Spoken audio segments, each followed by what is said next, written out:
is proposal number 302. Is the author present? There is an amendment on this proposal that has been passed already into the proposal. The clerk will now read it. Lines 19 through 22, to create an additional national income tax on every American citizen with taxable income.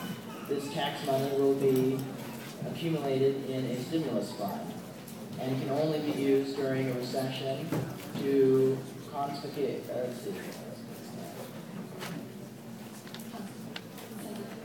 consecutive quarters of GDP decrease or declaration of recession by the National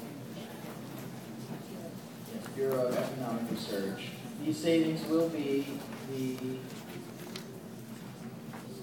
sole source of funding for any bills that are not budget neutral or budget positive proposed during a recession. Author, you are now recognized for a 4-minute opening statement. Thank you, Madam Chair. My name is Ameen from the California delegation, and I reserve the right to yield the remainder of my time to my summation speech. What is your right? So first let me begin by apologizing for that lengthy amendment, and I'd like to just explain that very quickly. What I basically changed my proposal for action to is to not allow deficit spending during a recession and to have savings that when a recession, our government is acting responsibly. And with that, I'd like to begin. We've had a recession every decade since the 1830s, and after almost 200 years, we're still surprised when they hit. When recessions happen, the government needs money, but we never have that money saved. Then we're forced to spend into the deficit. And this deficit spending is what's crippling the longevity of American prosperity. Not saving money for the recessions is like living on the Florida coastline and not buying hurricane insurance. What this proposal is going to be is recession insurance. By just implementing a small income tax of 1%, we will ensure that we have money in times of economic turmoil. Having savings rather than needing to borrow, and borrow some more will ensure that recessions are shorter and less frequent because we will have long-term economic stability. We need to start setting aside money today for the problems of tomorrow because throughout American history, it's been apparent that it's hard for our representatives to worry about the long term. Since congressmen are constantly up for re-election, they can't pass bills which solely focus on our future, seeing as their constituents will vote them out of office on the grounds that they aren't doing anything in the present.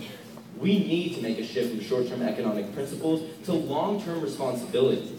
The sad truth is, we've had an ongoing tradition of illogical spending with no preparation, and I'm sick of it. I'm sick of the waste, I'm sick of the debt, and I'm sick of our future being thrown away with no hesitation.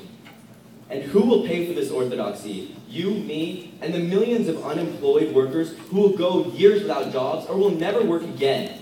I don't define leadership as pretending like everything is okay and imposing suffering on others, some of which who aren't even born yet. Why should they pay for the lapses in our government's judgment when in reality they have the ability to stop that damage right now? I come before you today with the hopes that our children and their children after them won't have to face the hardships of rampant unemployment and skyrocketing inflation as a cause of more and more outrageous debt spending. Let's make a stand for what's right, a stand for our own future. Thank you, and I yield the remainder of my time to my summation. Thank you, Delegate. You yielded 1 minute and 30 seconds.